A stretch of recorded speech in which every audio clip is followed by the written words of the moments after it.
Matthew chapter 13. That same day Jesus went out of the house and sat by the sea. Such large crowds gathered around him that he got into a boat and sat down, while all the people stood on the shore. And he told them many things in parables, saying, A farmer went out to sow his seed, and as he was sowing, some seed fell along the path, and the birds came and devoured it. Some fell on rocky ground, where it did not have much soil. It sprang up quickly because the soil was shallow. But when the sun rose, the seedlings were scorched, and they withered because they had no root. Other seed fell among thorns, which grew up and choked the seedlings. Still other seed fell on good soil and produced a crop, 100-fold, 60-fold, or 30-fold. He who has ears, let him hear. Then the disciples came to Jesus and asked, Why do you speak to the people in parables? He replied, The knowledge of the mysteries of the kingdom of heaven has been given to you, but not to them. Whoever has will be given more, and he will have an abundance. Whoever does not have, even what he has will be taken away from him. This is why I speak to them in parables.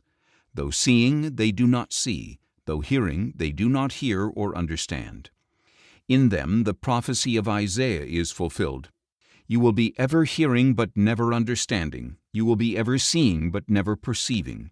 For this people's heart has grown callous. They hardly hear with their ears, and they have closed their eyes. Otherwise they might see with their eyes, hear with their ears, understand with their hearts, and turn, and I would heal them. But blessed are your eyes because they see, and your ears because they hear. For truly I tell you, many prophets and righteous men longed to see what you see, but did not see it, and to hear what you hear, but did not hear it. Consider then the parable of the sower.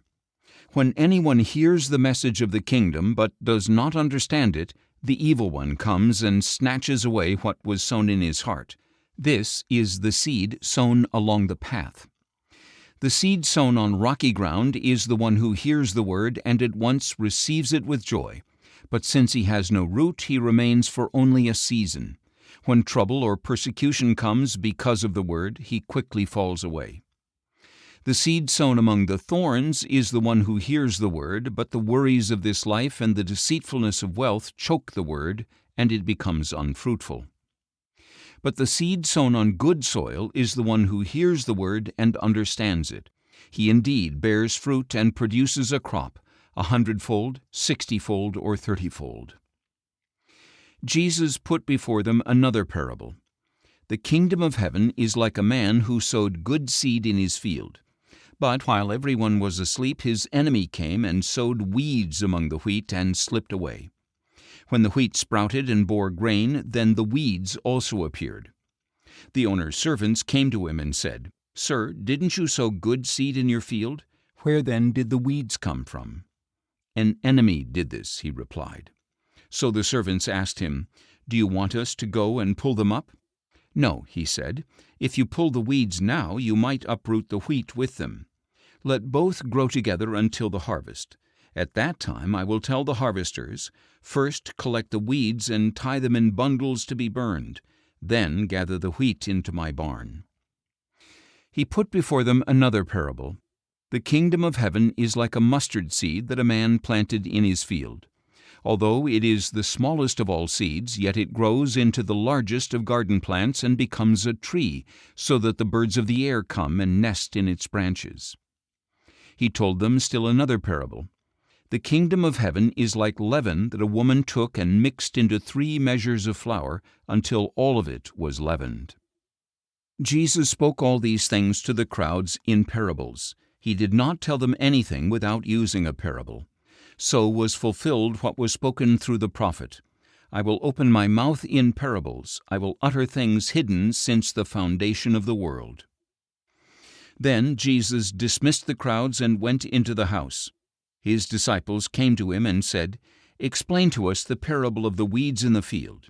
He replied, The one who sows the good seed is the Son of Man. The field is the world, and the good seed represents the sons of the kingdom. The weeds are the sons of the evil one, and the enemy who sows them is the devil. The harvest is the end of the age, and the harvesters are angels. As the weeds are collected and burned in the fire, so will it be at the end of the age. The Son of Man will send out his angels, and they will weed out of his kingdom every cause of sin and all who practice lawlessness. And they will throw them into the fiery furnace, where there will be weeping and gnashing of teeth. Then the righteous will shine like the sun in the kingdom of their Father. He who has ears, let him hear. The kingdom of heaven is like treasure hidden in a field. When a man found it, he hid it again, and in his joy he went and sold all he had and bought that field. Again, the kingdom of heaven is like a merchant in search of fine pearls. When he found one very precious pearl, he went away and sold all he had and bought it. Once again, the kingdom of heaven is like a net that was cast into the sea and caught all kinds of fish. When it was full, the men pulled it ashore. Then they sat down and sorted the good fish into containers, but threw the bad away. So will it be at the end of the age. The angels will come and separate the wicked from the righteous, and throw them into the fiery furnace, where there will be weeping and gnashing of teeth. Have you understood all these things? Yes, they answered. Then he told them, For this reason, every scribe who has been discipled in the kingdom of heaven is like a homeowner who brings out of his storeroom new treasures as well as old. When Jesus had finished these parables, he withdrew from that place. Coming to his hometown, he taught the people in their synagogue, and they were astonished. Where did this man get such wisdom and miraculous powers? They asked. Isn't this the carpenter's son? Isn't his mother's name Mary, and aren't his brothers James, Joseph, Simon, and Judas? Aren't all his sisters with us as well? Where then did this man get all these things? And they took offense at him. But Jesus said to them, Only in his hometown and in his own household is a prophet without honor. And he did not do many miracles there because of their unbelief.